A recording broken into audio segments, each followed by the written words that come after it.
o isolamento costuma ser interpretado como sinal de fraqueza, de desajuste ou mesmo de fracasso social. Então, ficar só é visto como sinônimo de carência ou um tipo de exclusão. Por exemplo, Michel Foucault, em Vigiar e Punir, ele mostra como, historicamente, o isolamento foi utilizado como técnica de punição e controle. Então, estar separado da coletividade era e ainda é, muitas vezes, visto como um tipo de punição ou de sofrimento. Mas e se hoje o isolamento voluntário não for um sinal de colapso e sim um gesto de lucidez?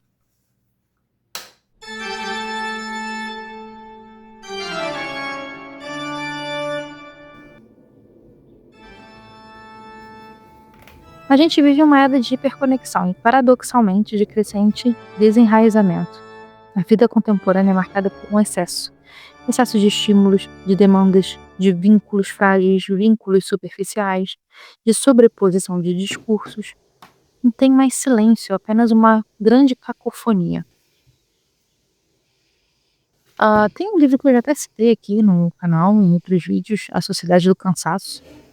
Nesse livro, a gente observa a positividade compulsiva e a autoexploração. E elas meio que dissolveram o sentido do dever em uma lógica de produtividade infinita, onde o sujeito não se reconhece como si, mas como um tipo de projeto, um projeto que tem que dar certo, um projeto de sucesso. E nesse cenário, escolher o isolamento pode ser um movimento ontológico, uma busca por um reencontro com a própria substância, com aquilo que resiste a esse ruído e a essa dispersão.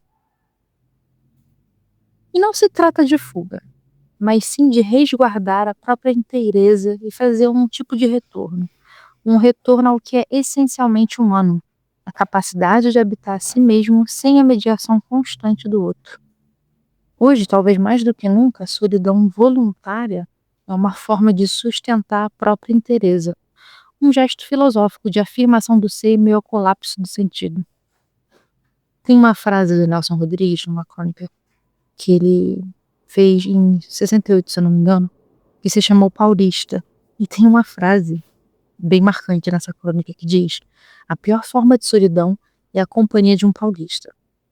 Nada contra os paulistas, mas é como se ele estivesse expressando a solidão urbana, que é essa experiência paradoxal de estar cercado por uma multidão, mas completamente desconectado.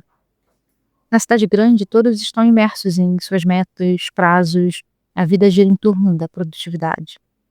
E a gente é constantemente empurrada a investir em carreira, em relações funcionais, que muitas vezes são estritamente profissionais, e restringe só isso, as relações, muitas vezes. E isso pode levar a uma sensação da gente ser só uma peça utilitária numa engrenagem da vida alheia, por exemplo. As relações humanas, nesse cenário, elas parecem marcadas por um forte utilitarismo, que inclusive se estende para o campo amoroso. E isso tem gerado um tipo de desconfiança mútua, crescente, especialmente entre homens e mulheres, porque os papéis de gênero estão cada vez mais difusos. E esse cenário alimenta uma espécie de paranoia afetiva, travando a espontaneidade dos vínculos e afetando mais os jovens, né? Existe uma frase que é atribuída a William Shakespeare, que diz: a vida é um roteiro criado por um idiota. É claro que eu não concordo literalmente com essa afirmação, por ser bastante reducionista e pessimista,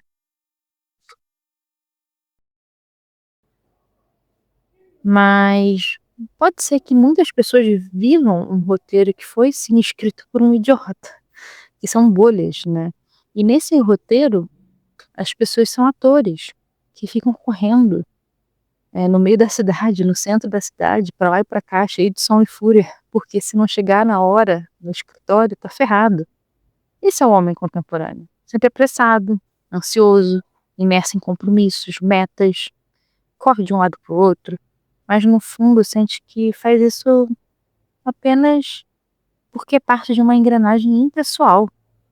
E se ele ousar parar, o vazio o alcança. É a sensação de estar ferrado por não conseguir escapar da lógica da produtividade.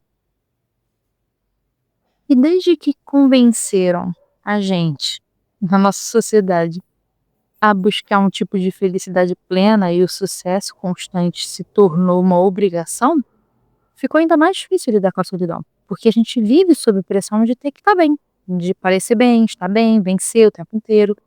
E nesse contexto, o sentimento de solidão só se intensifica. Fazendo uma reflexão sobre a solidão, eu separei aqui alguns tipos de solidão. A solidão entre a multidão, que foi essa que eu descrevi da solidão que acontece muito em cidades urbanas, né, grandes centros. É possível a gente estar cercado de pessoas e ainda assim sentir-se profundamente só. Então é uma solidão de quem não se sente compreendido ou conectado, é uma solidão qualitativa e não numérica, não matemática. Existe também a solidão do náufrago, que é um tipo de isolamento extremo, como vocês podem ver no livro do Robinson Crusoe, ou no próprio filme O Náufrago, onde a pessoa tem um choque, de afastamento completo da civilização, correndo até o risco de se desumanizar, né. Esse tipo de história, faz a gente lembrar que estar inserido em um sistema social, mesmo que ele seja imperfeito, é uma forma de preservação da nossa humanidade. O capitalismo, ele é um sistema que coloca as pessoas para fazerem um tipo de colaboração umas com as outras sem que elas se conheçam, sem que elas saibam disso. Você está inserido num sistema que funciona e você se sente automaticamente conectado a esse sistema e essas pessoas, a uma sociedade.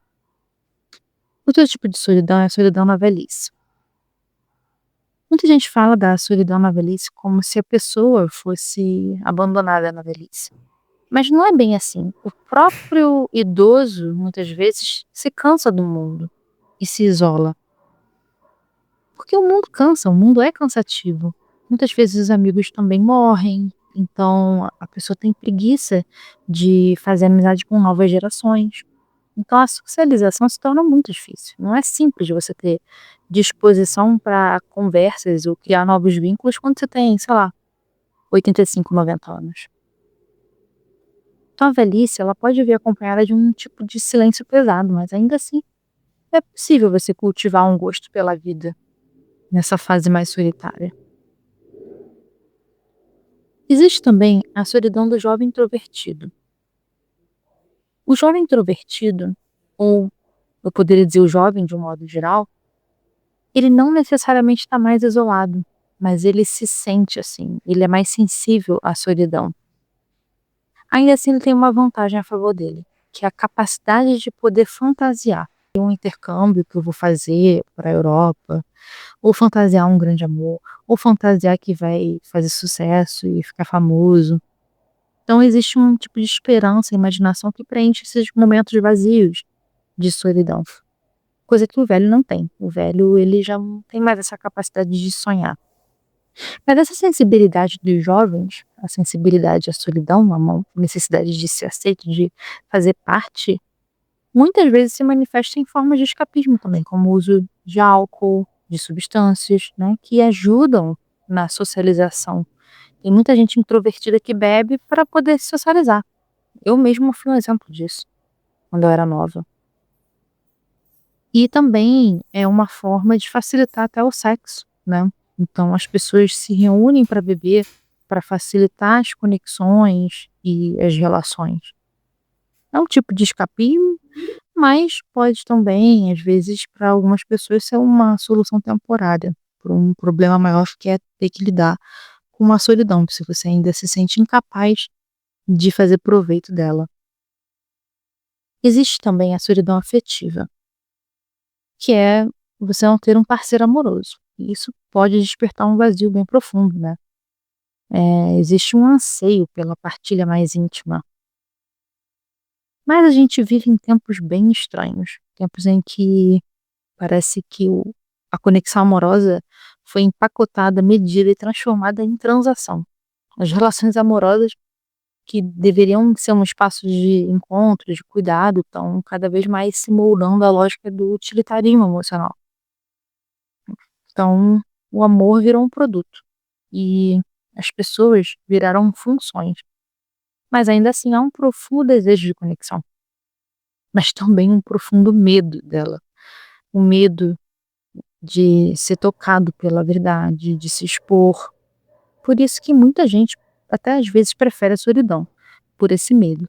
Ou apenas porque não suporta a convivência superficial, a relação superficial que se constrói hoje em dia. Então tem uma sabedoria nisso, porque em meio a essa cultura de desconfiança, às vezes ficar só não é um gesto válido, né, é um tipo de não para esse amor mais utilitário.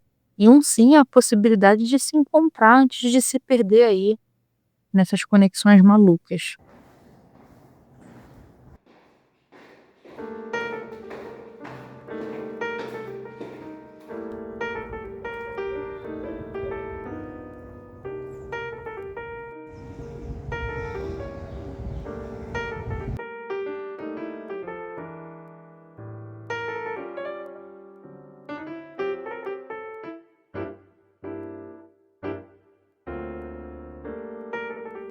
Um outro tipo de solidão, que é bem ontológica, é a solidão cósmica. A solidão existencial, né? O universo é uma esfera cujo centro está em todas as partes e a circunferência em parte alguma. Frases de Pascal. Isso dá uma sensação de um mundo sem eixo, onde tudo vaga num vazio em direção a lugar nenhum. Isso pode ser muito esmagador.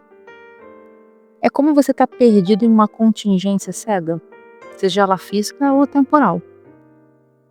Os ateus e principalmente os agnósticos tendem a enfrentar muito essa solidão cósmica. Eu falo isso porque eu sempre fui agnóstica por muito tempo e eu sentia essa vertigem quando eu pensava no universo, na existência, no meu tamanho diante disso.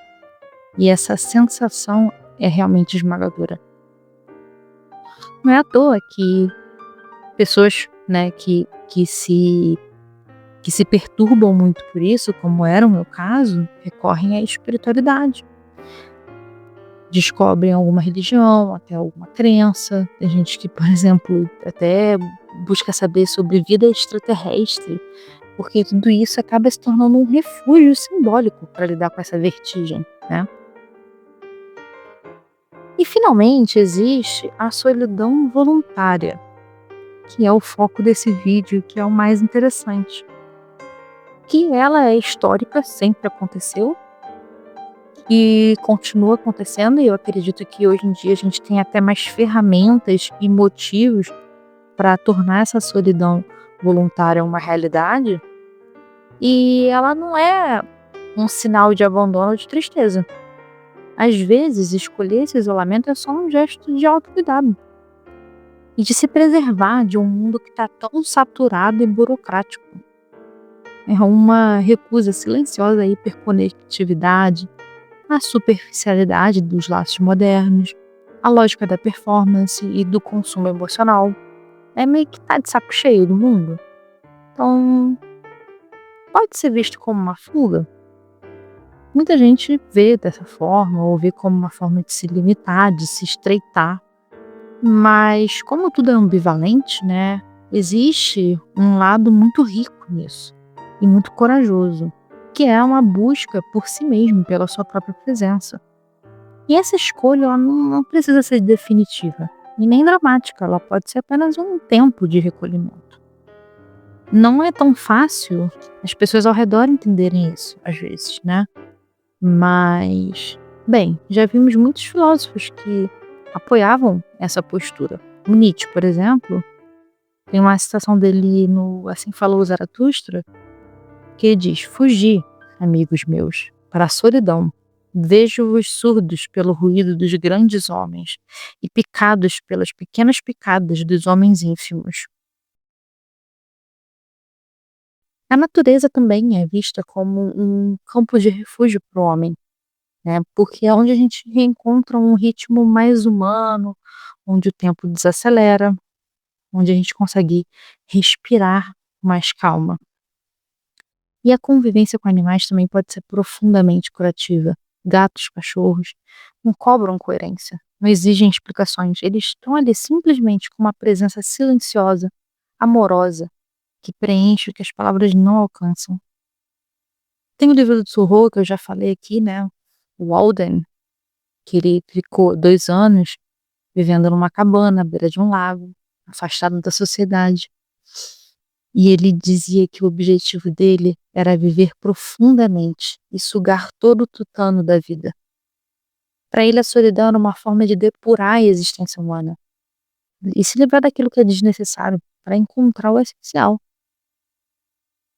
Na psicanálise, o tempo de solidão também é visto como um espaço psíquico fértil, onde a escuta de si mesmo finalmente é possível. Winnicott dizia que a capacidade de estar só é um sinal de maturidade emocional. É no silêncio da solidão que o verdadeiro self pode emergir. Então, a solidão voluntária ela pode ser uma pausa sagrada, um momento de reconexão consigo, uma reconquista da própria interioridade, num mundo que nos empurra constantemente para fora da gente mesmo. Escolher o isolamento nesse mundo, nem que seja por um tempo, por necessidade, por desejo, pode ser um gesto de profunda saúde e liberdade. Albert Einstein, ele escreveu um bilhete, acho que foi para um garçom que recusou uma gorjeta. Então ele escreveu num papelzinho, em 1922. Uma vida calma e modesta traz mais felicidade do que a busca pelo sucesso, combinada com constante inquietação. O mais irônico é que esse bilhete ele foi leiloado por mais de $1 milhão, décadas depois, né? Talvez a verdadeira riqueza esteja mesmo na serenidade. Existe também um tipo de solidão que é a solidão daquele que pensa diferente. Ser solitário é o preço que se paga por ser inteligente, por exemplo? Mas talvez a questão não seja apenas de intelecto, mas de pensamento. Pensar diferente, sair da bolha, questionar o que é dado como certo. Tudo isso pode gerar, sim, afastamento. Freud acreditava que parte do amadurecimento psíquico envolve aceitar a solidão existencial, que não precisa ser vista como um isolamento estéril, mas como um terreno fértil, onde o sofrimento é depurado e o ser encontra a sua potência mais autêntica. E também aceitar o fato de que somos, em última instância, sozinhos dentro da nossa mente. O mais importante que Freud dizia era a renúncia a ideais infantis, como o da onipotência ou da crença em um amor perfeito e constante. E é muito doloroso fazer uma ruptura com esses ideais infantis, idealizados, mas é extremamente necessário para o crescimento psíquico. E essa renúncia, ela exige suportar uma certa dose de solidão. E uma das soluções que o Freud propõe para lidar com esse sofrimento é a própria sublimação. Você transformar os seus impulsos e desejos em atividades socialmente aceitas, como a arte, a ciência, a filosofia. A religião ele não recomendava tanto porque ele era muito científico, digamos, mas eu acho que a religião também é super válida. Essa ideia de que era uma ideia muito iluminista, né, de que a pessoa religiosa é menos inteligente, é uma ideia muito estúpida, porque o que tem de ateu burro por aí, nossa, não tá no gibi. E o que tem de religiosos super inteligentes são muitos, né. Então a religião é é um meio de sublimação e de uma forma de você se conectar a Deus, não necessariamente a um grupo ou uma bolha social. Claro que as religiões muitas vezes estão atreladas a bolhas e a grupos sociais, mas não necessariamente. E assim, a ideia do Freud era que quando você projeta os seus desejos no mundo de forma tão brutal, como a gente faz hoje em dia, né, acho que nunca deixou de fazer, mas agora mais do que nunca, a gente tem um cardápio extenso de desejos a se realizar. Então, quando a gente projeta isso no mundo, a gente acaba produzindo muita frustração e muito sofrimento. Então, o processo de se isolar um pouco pode ser uma forma de tomar posse de si mesmo, de transformar esse caos no qual a gente está inserido em algo mais potente, um espaço mais consciente. E esse processo exige coragem para suportar o que emerge desse fundo da nossa mente, dos nossos desejos. É um tipo de enfrentamento. A psicanálise ensina que a dor não pode ser suprimida e que os desejos não podem ser realizados. Então, o que a gente pode fazer é apenas elaborar. E essa elaboração acontece no recolhimento interior. O homem não é senhor em sua própria casa. O Jung amplia essa noção freudiana, quando ele propõe o conceito de sombra, que é aquilo que a gente rejeita na gente mesmo. Encarar isso exige uma jornada profundamente solitária, mas que é também necessária. Quem olha para fora, sonha. Quem olha para dentro, desperta. Para o Jung, o sofrimento vem da recusa em reconhecer a totalidade do ser. Já Nietzsche era aquele que via a solidão como privilégio dos fortes. E ele dizia que via a solidão como uma condição dos espíritos elevados. E assim falou Zaratustra, ele diz: você está indo para a solidão? Meu amigo, você está indo para si mesmo. Para ele, o homem comum teme a solidão, porque nela ele se vê forçado a confrontar sua pequenez. Já o espírito livre, ao contrário, busca a solidão como forma de purificação, de criação e afirmação da vida. Na filosofia védica, o sofrimento é resultado do apego ao mundo sensorial e ilusório. Maya, né? Krishna no Bhagavad Gita aconselha Arjuna: aquele que é capaz de suportar, enquanto vivo neste corpo, o impulso dos desejos e da raiva é um yogi feliz. A solidão aqui, então, não é uma tristeza, mas um estado de yoga, de união consigo mesmo com o divino. Por isso que vocês podem ver nos Vedas, muitos yogis iam para a floresta se isolar, fazer tapas, grandes renúncias. Porque a verdadeira libertação vem quando o ser humano compreende que o seu sofrimento vem da ilusão de separação e da ilusão de que você pode realizar todos os seus desejos. O que é mais interessante é observar que a solidão é a porta de entrada para a consciência.